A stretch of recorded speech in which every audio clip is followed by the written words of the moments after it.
When the temperature plummeted to -10, the whole town of Pine Ridge waited for her ramshackle, junk-built greenhouse to collapse. They called it a disgraceful eyesore. They called her crazy. But while their expensive, high-tech agricultural setups mysteriously failed, her pile of trash was about to do the impossible. The wind sweeping through the Oakhaven Valley carried the bitter, unmistakable scent of an early winter. But for Bethany Foster, the cold was the least of her problems.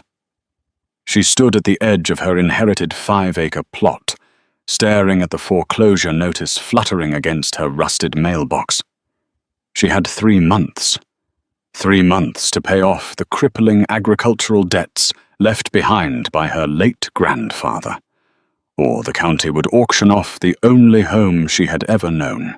Her only hope was the winter farmers' market, a high-stakes, lucrative venue where wealthy chefs from the city drove down to buy premium organic produce.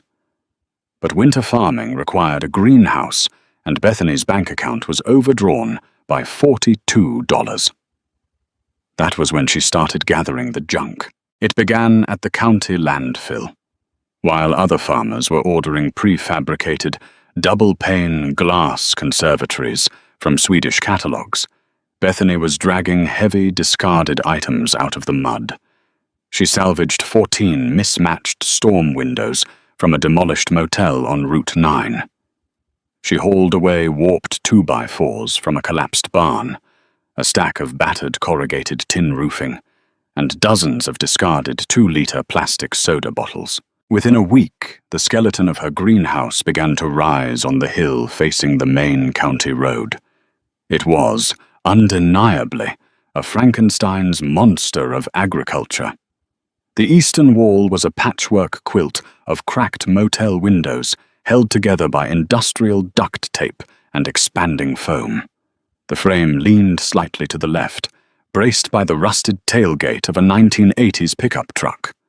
Instead of professional polycarbonate paneling, the northern wall was insulated with hundreds of empty plastic soda bottles, packed tightly between wooden pallets and sealed with heavy-duty construction trash bags. The town of Pine Ridge did not take kindly to eyesores.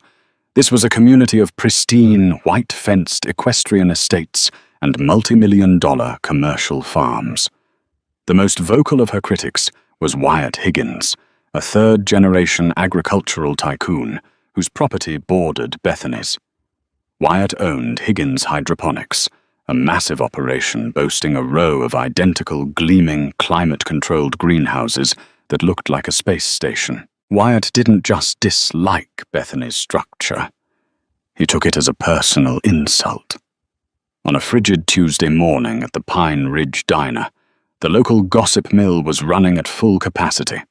Harper Jenkins, the self-appointed president of the local zoning board, and a woman who treated property values like a religion, was holding court in a corner booth. "I drove past it this morning," Harper sneered, stirring her black coffee. "It looks like a shanty town. She's got a rusted mattress spring acting as a trellis for her snow peas." "A mattress spring, Wyatt. It's going to bring down the land appraisal for the entire valley." Wyatt, sitting across from her in a designer fleece vest, scoffed loudly enough for the whole diner to hear. "It's a pathetic cry for attention. Those trash bags are going to blow into my pristine organic fields the second we get a 50-mile-an-hour gust. I give it 2 weeks before the first frost shatters those cheap motel windows and kills whatever weeds she's trying to grow in there." Bethany, who had just walked in to pick up a discounted day-old loaf of bread, froze near the register. The diner fell silent, every eye turning toward her. Her hands were bruised, her knuckles raw and taped, her jacket covered in sawdust and dried silicone sealant.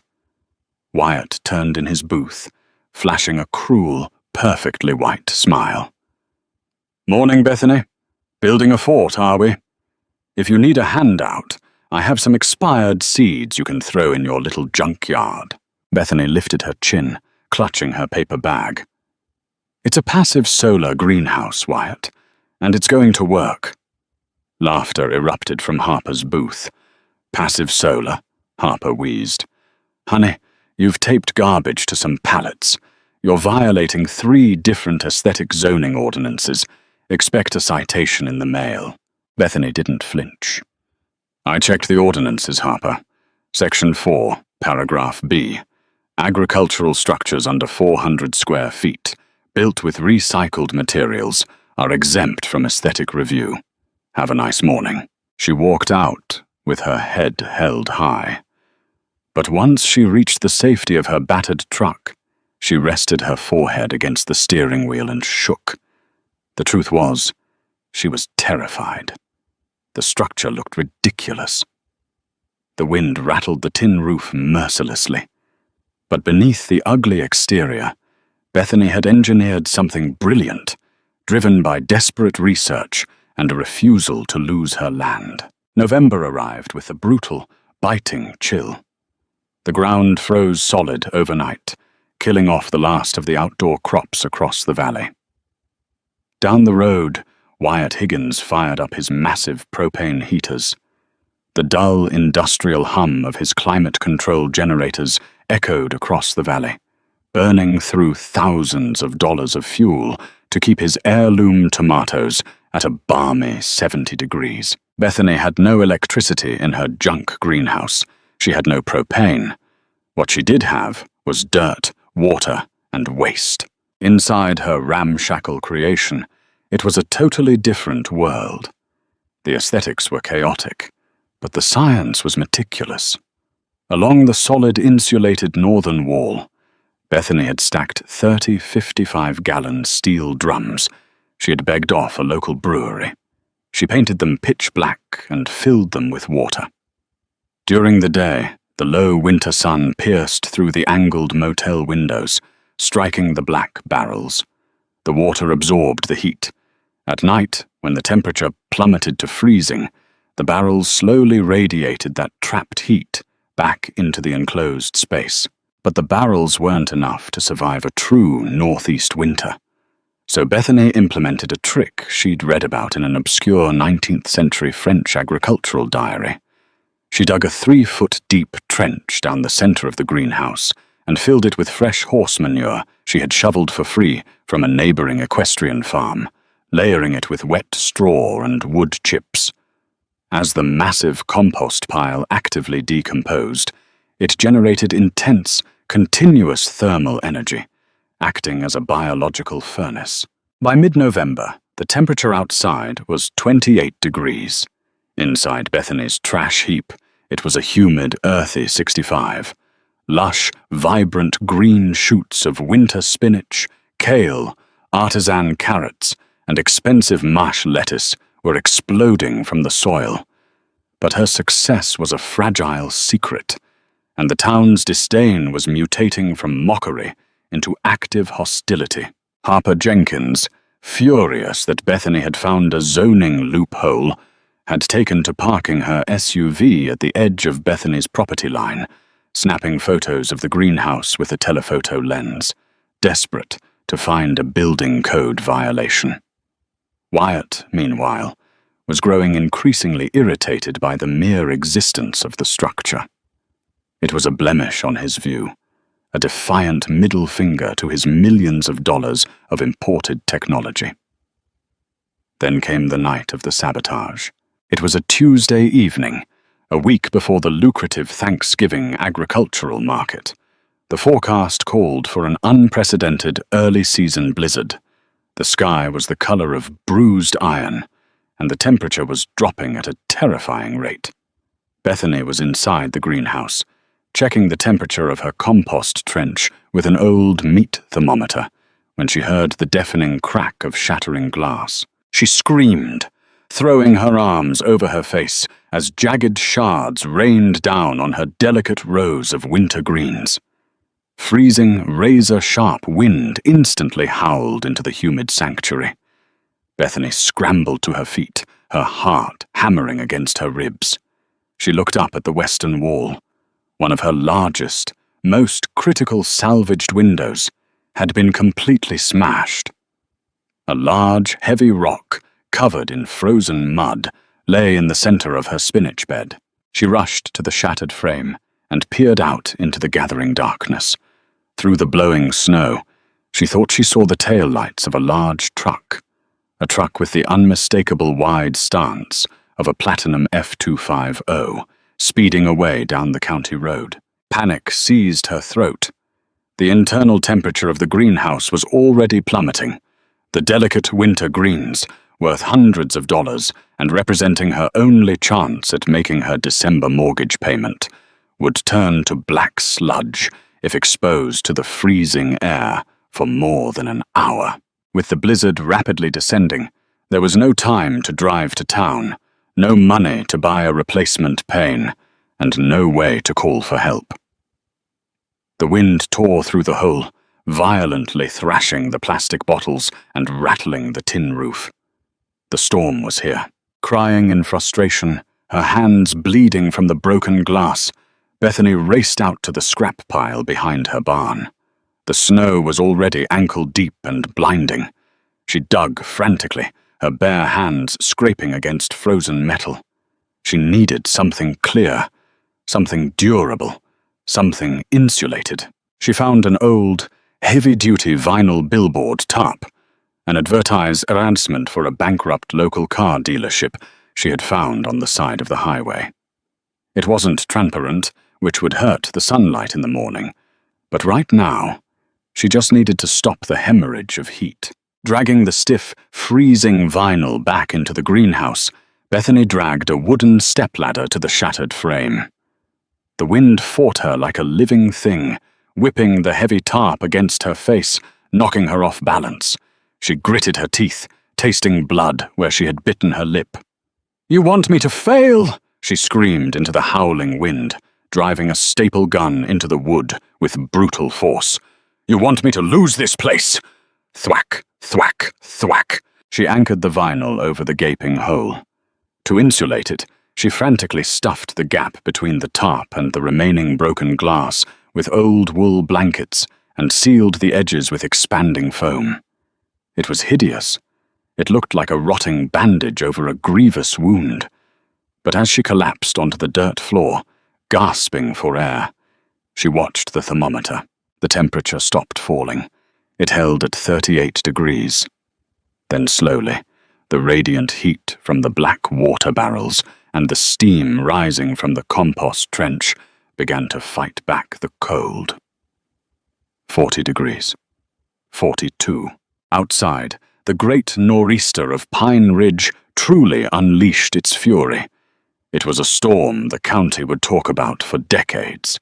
3 feet of heavy, wet snow fell in a matter of hours, accompanied by 60-mile-an-hour wind gusts that snapped ancient pine trees like matchsticks. At 2 a.m., the inevitable happened. The sheer weight of the ice and snow brought down the county's main power lines. The entire valley of Pine Ridge plunged into pitch blackness.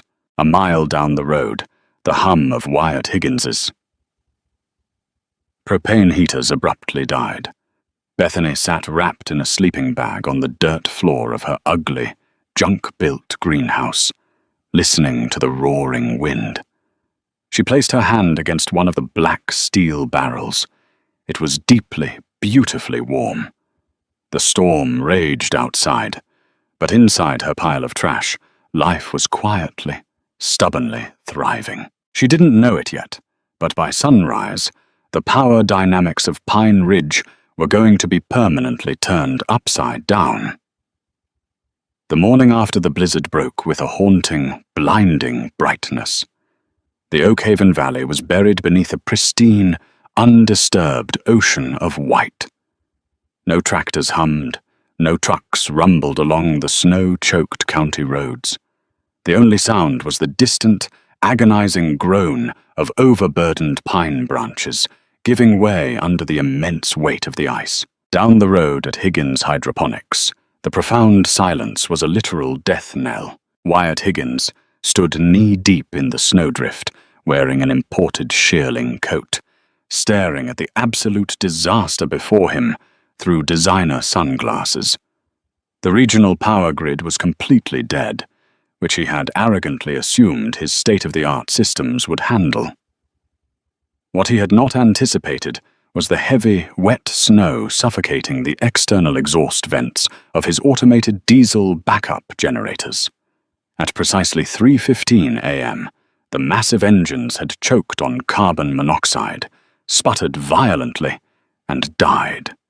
Without power, the sophisticated climate control software defaulted to an emergency shutdown. The automated roof vents had jammed open in the freeze. By dawn, the internal temperature of his 3 gleaming glass and steel conservatories had plummeted to 12 degrees. Inside the massive structures, tens of thousands of dollars of premium heirloom tomatoes, delicate microgreens, and hydroponic basil were flash frozen. They hung from their expensive mechanized trellises like brittle, blackened glass ornaments. Wyatt's fists were clenched so tightly the seams of his leather gloves creaked. The exclusive Thanksgiving agricultural market was in exactly 4 days. He had signed ironclad, lucrative contracts with 3 renowned chefs in the city, promising them the valley's finest exclusive winter produce. Now his entire crop was utterly annihilated.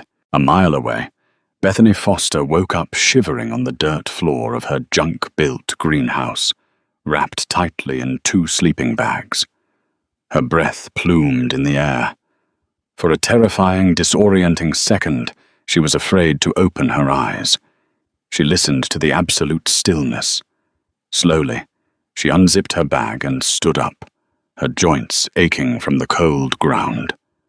She checked the analog thermometer hanging from a rusted mattress spring. 39 degrees. It had held.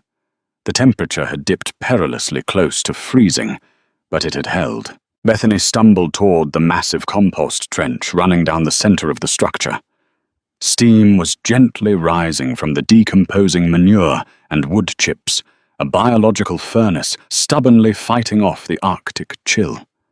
She pressed her bare, bruised hands against the black steel water barrels lining the northern wall.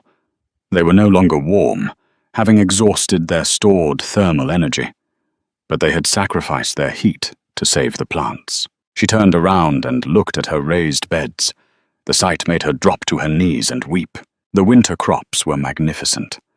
The deep, vibrant green of the spinach leaves was striking against the dark soil. The marsh lettuce was crisp and perfect.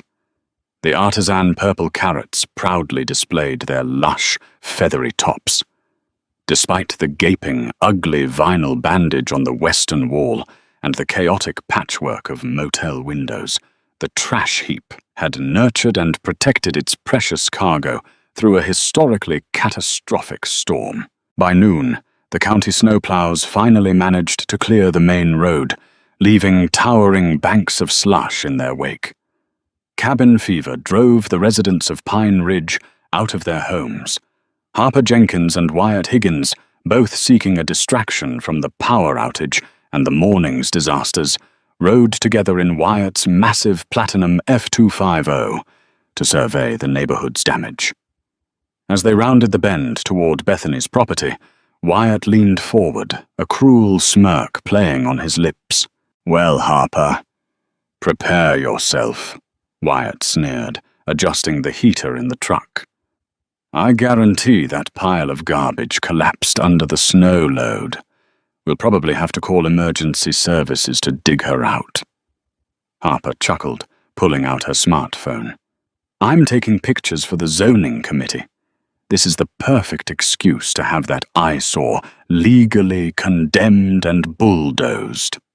But as the truck slowed and pulled to the edge of Bethany's property, the sneers vanished from their faces. The ugly greenhouse was still standing. It was a bizarre, defiant sight. The snow had completely slid off the steep pitch of the battered corrugated tin roof, aided by the heat radiating from within. The mismatched motel windows caught the harsh midday sun, glaring brilliantly. But what truly paralyzed Wyatt was the sight through the condensation-streaked glass. Bethany was inside, wearing a faded flannel shirt, casually harvesting massive, beautiful bundles of pristine green kale and placing them into wooden crates. "That's impossible," Wyatt whispered, his face draining of color. "She doesn't have electricity. She doesn't have fuel. It was 10 degrees outside last night. Everything should be dead." Harper squinted, her jaw dropping. Is that steam coming from the roof vents? Wyatt, she's growing summer-quality produce in there. It's freezing out here." Wyatt threw the truck into park and stormed out into the snow, his expensive boots crunching angrily. He marched up to the greenhouse and pounded his fist on the heavy wooden door. Bethany opened it, stepping out into the cold and shutting the door quickly to preserve the heat. She looked at Wyatt's furious red face, and then at the massive truck idling on the road. A sudden flash of recognition hit her. She looked closely at the truck's front grille. "What do you want, Wyatt?" Bethany asked, crossing her arms. "How are you doing this?" he demanded, pointing a trembling finger at the glass. "It's a trick. You have an illegal gas line run out here, don't you? You're violating county environmental laws." "It's called thermal mass and active composting, Wyatt," Bethany replied coldly. "Science. You should read a book instead of just buying expensive toys." She stepped closer to him, her eyes narrowing. "By the way, did you lose control of your truck last night in the storm? Before the snow really hit?" Wyatt blinked, momentarily taken aback. "What? No. Why?" Bethany reached into her pocket and pulled out a heavy, jagged piece of custom chrome trim.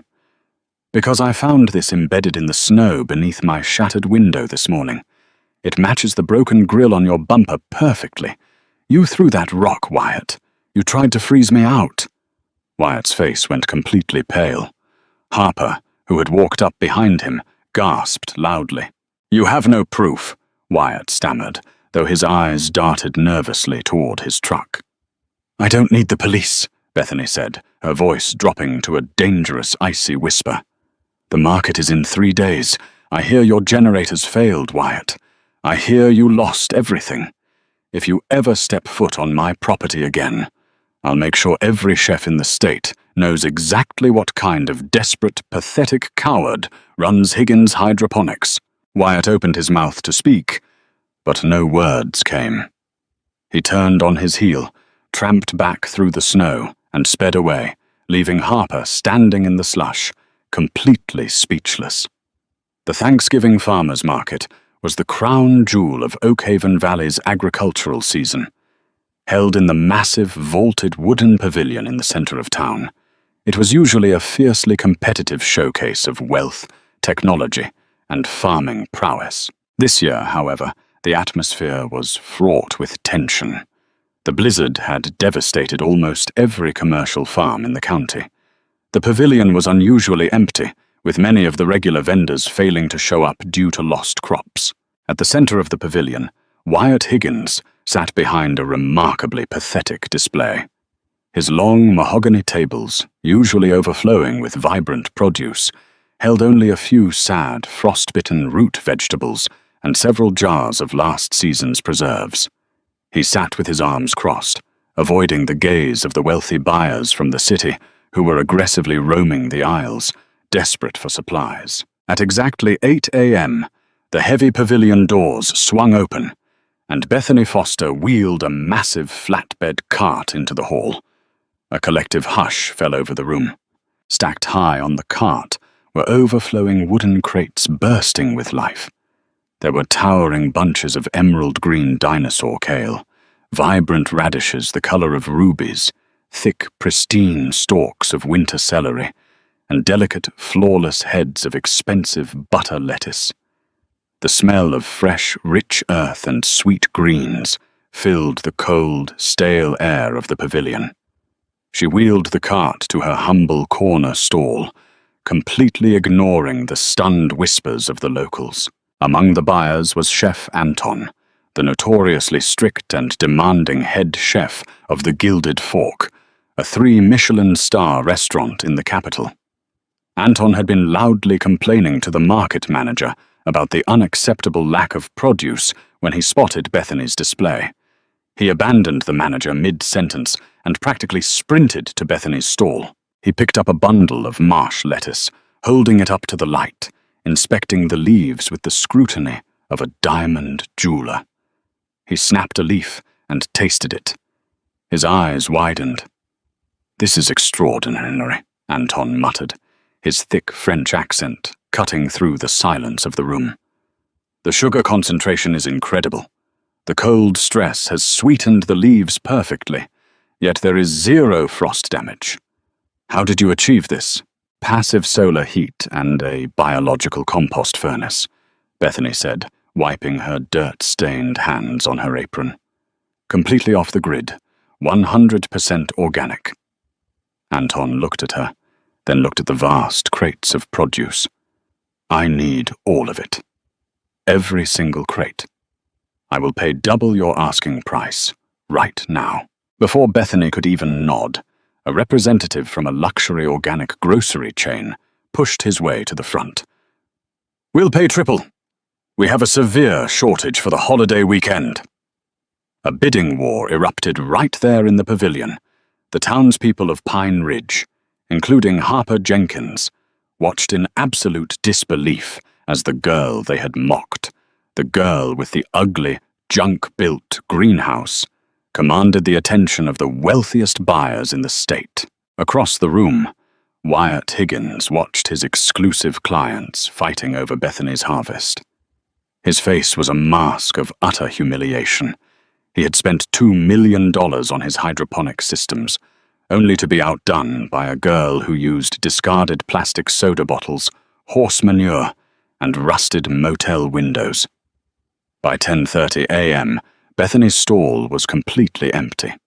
She sat on an overturned milk crate, a worn leather ledger on her lap, staring at the cashier's checks, securely tucked into her lockbox. She had done the math 3 times. It wasn't just enough to pay the delinquent mortgage. It was enough to pay off the entire remaining balance of her grandfather's agricultural debt. She had saved the farm. As she began to pack up her folding table, a heavy shadow fell across her stall. She looked up to see Mr. Harrison, the severe, grey-haired manager of the Oakhaven County Bank. He was holding a briefcase and looking at her with a mixture of shock and newfound profound respect. "Miss Foster," Harrison said, clearing his throat awkwardly, I was inspecting the market. I see you've had a rather successful morning." "I have, Mr. Harrison," Bethany said, standing up and handing him the largest of the cashier's checks. "This covers the arrears, the late fees, and the principal balance for the next 2 years. The foreclosure is officially cancelled." Harrison took the check, his hands shaking slightly as he read the zeros. "Indeed, it certainly is. Congratulations, Bethany. Your grandfather would be incredibly proud." News of her triumph spread through Pine Ridge faster than the blizzard itself. The narrative in the local diner shifted overnight. Harper Jenkins suddenly claimed she had always admired Bethany's resourcefulness, conveniently forgetting her previous attempts to have the structure condemned. The local newspaper ran a front-page feature on her innovative, off-grid, sustainable farming techniques, complete with a photograph of the greenhouse. It was still ugly. It still leaned to the left. The vinyl tarp still flapped awkwardly in the harsh winter wind, and the rusted truck tailgate still propped up the framing. But as Bethany stood on her porch that evening, holding a mug of hot tea and looking out over her fiercely protected land, she didn't see an eyesore. She saw a fortress. She saw resilience. She saw the undeniable, beautiful truth that sometimes the most valuable things in the world are built from the pieces that everyone else throws away. Wyatt Higgins eventually repaired his fancy generators, but his reputation never recovered. The elite chefs had found a new primary supplier. Bethany Foster expanded her operation the next spring, building a second passive solar greenhouse. She didn't buy a glass kit, though. she went right back to the county landfill, ready to turn more trash into absolute treasure. If you loved this incredible story of resilience and outsmarting the critics, drop a like and leave a comment below, sharing your thoughts on Bethany's ingenious off-grid greenhouse. Have you ever built something amazing out of recycled materials? We'd love to hear about it. Don't forget to share this video with your friends and hit that subscribe button with the notification bell turned on so you never miss another inspiring, real-life drama. Keep growing and stay strong.